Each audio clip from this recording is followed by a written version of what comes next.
Okay, ma'am. So, ito yung papagawa ko sa exercise. Ito tawag dito side parking, ano. So, nakakatulong ito pag sa mga reverse parking, sa parallel, ito yung una mong gagawin exercise para hindi ka mahirapan, ano. So, ito, ang position natin ngayon, nandito. So, gagawin mo lang, abanti ka, then, ididikit mo gulong mo dito. Parang ganun, no. Lalapit. Then, pag gumita na, yan, ganyan, no. Pag okay na, babalik. Okay? Then, parking ulit. Ganun na. Pag okay na dito, dito naman tayo sa kabila. Dito naman, yan. Ganyan gagawin natin na.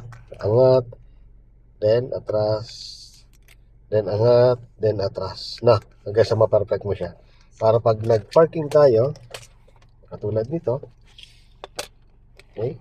So, hindi ka mahirapan magpadikit ng gulong. Halimbawa ito, gusto mong padikitin dito ang gulong mo, mas madali mo siya makakuha. Gusto mong padikitin yung kanang gulong mo doon sa guhit, mas madali. So, hindi ka mahihirapan mag-adjust. Okay? Wag ganyan na. Hindi ka mahirapan mag-adjust. Ganun din sa parallel. Pag nag-parallel ka, mas magaling ka mag-parallel kasi magaling ka mag-adjust. So, parang ganyan lang yan. Na, kaya itong exercise na to, marami siyang pwedeng paggamitan. Na, kaya kung ikaw, kagaya mo, nabaguhan din, so pwede mong gawin to. Ito papagawa ko kay ma'am na exercise. Ano? Okay? So, ready ka na po? Sige. So, gagawin natin. Abanti ka muna. Banda ron. Sige. Angat mo siya. Angat. Pag umangat na yan, stop. Lalagay mo sa reverse. Then tinggal po dito sa kanan mirror. Yung gulong po babantayan na. Ilalapit mong gulong. Yan. Pag malapit ng gulong, lalayo mo siya. Pag pumantay na, gitna manual. Na. Very good. Na. Okay? So, isa pa. Drive. Wag lang madidelay. Kailangan pag nakita mong pantay na, gitna. Na. Mamaya makikita mo yan, yung pagkakaiba niya sa pagpapark natin. Mas madali. Okay? So, tingin po dito sa kanan. Lapit ang gulong sa guhit. Lang. Lang. Pag lumalapit na, layo mo.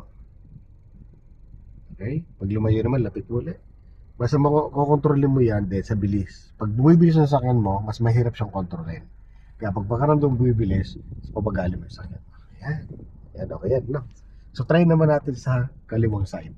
So, gagawin mo, pupunta ka doon sa kabilang side na yan. Tapos, side parking tayo. Diyan ang mirror.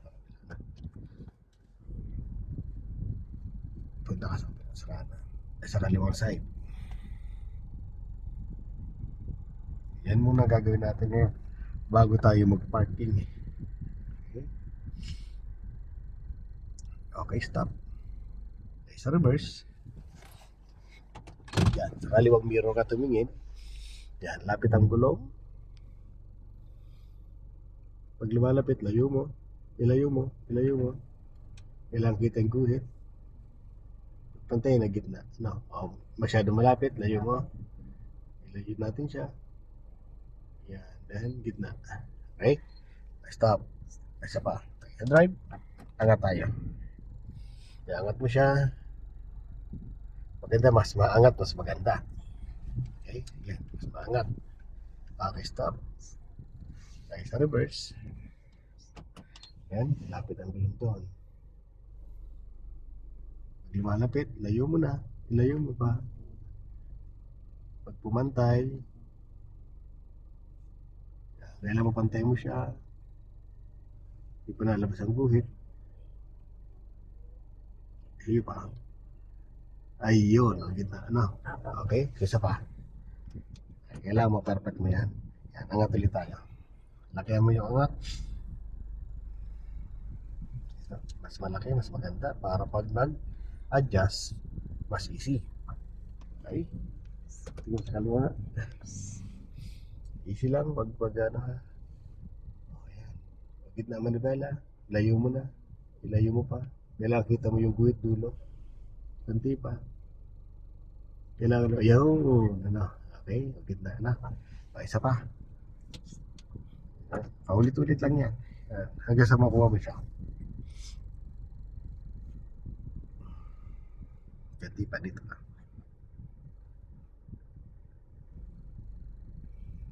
Iyon. Okay. Sulay sa reverse. Lapit ang gulong doon. Guhit. Pagpapalapit ng gulong sa guhit, gitna mo na bela, gitna. Dahil layo. Dahil pag lumayo, lapit ulit. Kailangan kita mo na guhit sa dulo. Nalayo, lumayo siya. Okay. Yan, gitna. Okay. Sabah.